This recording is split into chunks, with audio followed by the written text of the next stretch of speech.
Welcome back to the Hillbilly RV channel. Where y'all going? Here. Are y'all okay? You're slipping. Let me fix y'all.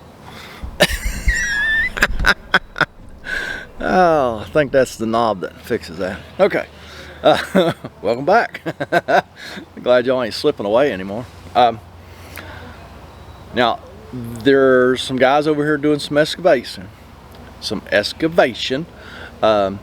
So hopefully they won't get too noisy, but if they do, apparently y'all don't really care about background noise too bad by some of my recent videos. So a lot of times if there's background noise, I just don't even get the camera out, but if y'all don't seem to mind, so maybe that'll open up some more videos in the future. So what are we doing today? This gentleman bought this camper. It's new to him, and he hooked the refrigerator. I hooked the camper up. The refrigerator worked good for about a week or so. All of a sudden, it tripped a breaker in his house where he's got this plugged in, and he narrowed it down to the refrigerator. If he unplugs the refrigerator, it doesn't trip the breaker, but if he plugs the refrigerator in, it trips the breaker. So let's see if we can figure out what is going on with this refrigerator. It is a Dometic. It doesn't matter. They all work the same as long as it's an absorption refrigerator. But let's see. I have an idea what's probably going on, but see if I'm right. Yeah, we got to get this cover off right here so we can get, well, just so I can see that element. We don't have to take it off to test it. Here, let's just do this.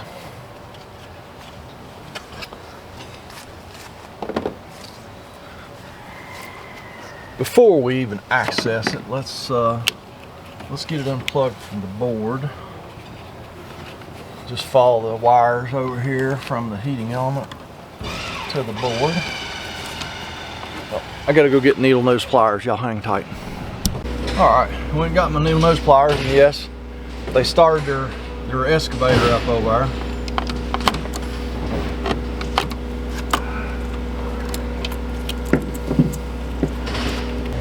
Break out our trusty meter, put it on ohms, click the little button that makes it beep. No, that's not it, that's the excavator. So now we can detect a short. If we put the leads together, we get a beep. Let's see how much, see if we have a short in this heating element.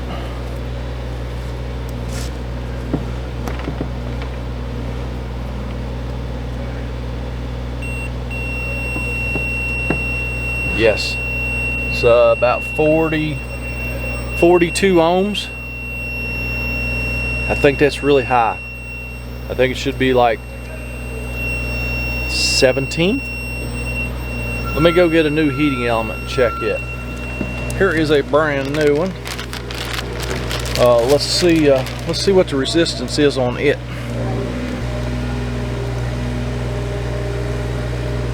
Well, see here. No, that's probably not it. The one that's in here was 42. This one was 40 ohms.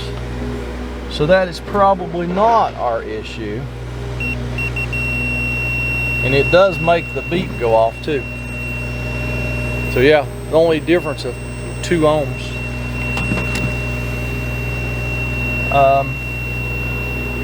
Alright, it still could be shorted. Let's see, it could still be shorted to the frame of the refrigerator though, I think. Let me hang that up there so it's making contact. See,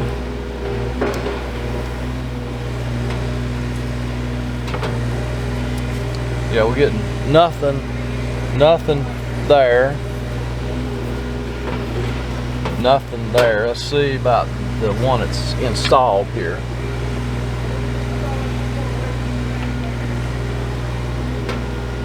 Nothing there.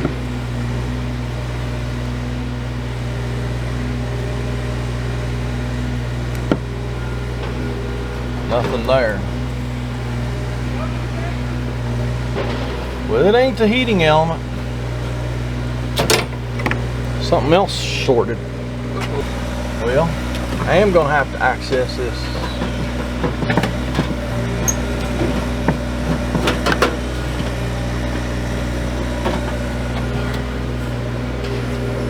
Well, the customer informed me that he had the refrigerator on, but it's not on. Nothing's hot back here. And I went in and looked, and we have no lights or anything on the refrigerator, because he said he thought it was working okay on gas, but it ain't gonna work if there ain't no power on it. So let me get over here where our two thermal switches are at, see if we can figure out where we're losing our power. Oh, I got really bad news for you. I kind of figured as much. Well, folks, I pulled that cover off so I could get to these thermal switches, and I found bad news. The ammonia's leaked out of this thing. So this refrigerator's done. So it's set up kind of permanent here. So this gentleman is probably just going to take this absorption refrigerator out and put a 110 refrigerator in here, because this thing's set up semi-permanent for somebody to live in here behind his house. I mean, that's kind of going to be it on this one. I'm going to go ahead and unhook the gas for him, plug that line, go ahead and unhook the 12 volt and take those off, measure the hole for him so that he can start looking for a refrigerator to go in that hole. And so yeah, that's going to be it on this one. I hate it when stuff like this happens. But it's not like he bought a lemon.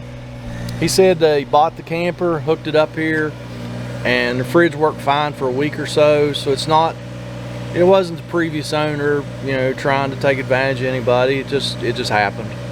Maybe the refrigerator hadn't been used for a while, and you know, and when he started using it, it worked okay for a week, and then it sprung a leak. So don't y'all spring a leak? Get down in that comment section, leave me a comment, a criticism, a concern.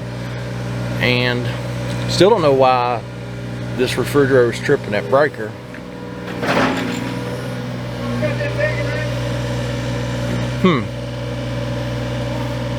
We need to plug something else in here and make sure it doesn't trip the breaker. Got a fan sitting right in here. Yeah, I don't know why it was tripping the breaker.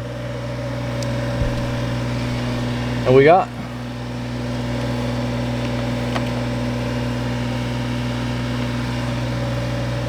We got 12 volt going to the board too. I don't know.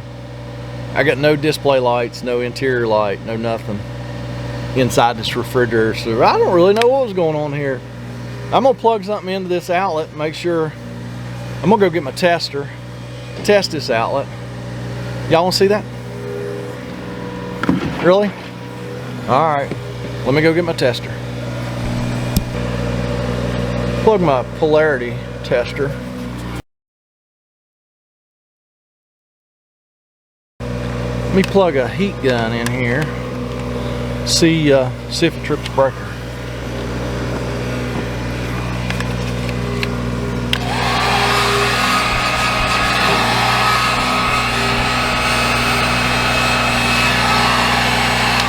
Nope. He said when he plugged the refrigerator in, just instantly it would trip the breaker. So yeah, this refrigerator apparently has multiple issues. He's gonna take it out there and put him something different in.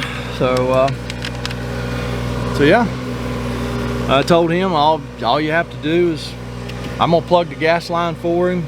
Like I said, we'll unhook the 12 volt wires. He's gonna want to block these vents off, the side vent and the roof vent. Do that after you get the refrigerator out of the hole, which I'm not gonna do. I don't do that heavy stuff anymore. So there's, I don't know, but maybe the guy's excavating here. We might talk him into getting this thing out of there for him. I don't know. We'll have to see about that. But I think that's gonna be it for today. Thanks for watching. We'll catch you on the next one.